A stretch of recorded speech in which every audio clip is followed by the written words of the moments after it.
Asia cup Bharat గెలుచుకోవడంతో తిరుపతిలో BJP నాయకులు సంబరాలు చేసుకున్నారు. స్థానిక గోవిందరాజస్వామి దక్షిణ మాడవీధి వద్ద జాతీయ పతాకాలు చేపట్టి స్వీట్లు పంచిపెట్టారు. బీజేపీ రాష్ట్ర మాజీ కార్యవర్గ సభ్యులు గుండాల గోపీనాథ్ రెడ్డి, బీజేపీ సెంట్రల్ మండల అధ్యక్షుడు తొండమనాటి సుబ్రహ్మణ్యం రెడ్డి, బీజేపీ నాయకులు అన్నారెడ్డి, రాజశేఖర రెడ్డి, మిట్టపల్లి బ్రహ్మానందరెడ్డి, తెలుగుదేశం సీనియర్ నాయకులు సింగంశెట్టి సుబ్బరామయ్య, బీజేపీ యువమోర్చా నాయకులు రామిరెడ్డి ఈశ్వర్య, సురేష్, జగదీష్, చంద్రశేఖర్, కన్నప్ప, కేశవులు తదితరులు పాల్గొన్నారు. भारत माता की जय, भारत माता की जय, भारत माता की जय। भारत माता की,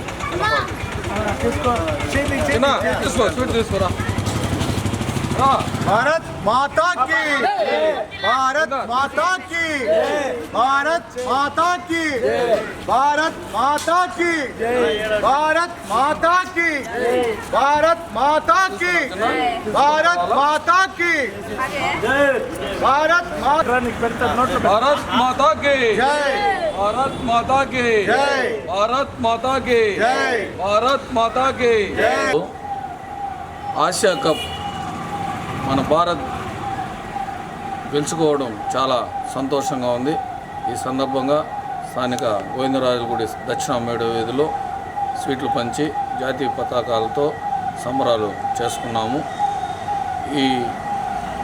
ఇది మన భారత్ అన్ని రంగాల్లో ముందుండడానికి ఇదే ఉదాహరణ. ఇట విద్యలో కానీ అలాగే క్రీడల్లో కానీ అన్ని ఏ విధమైన దానిలో కూడా భారతే గెలుస్తుంది. ఈరోజు మాకు చాలా సంతోషంగా ఉంది.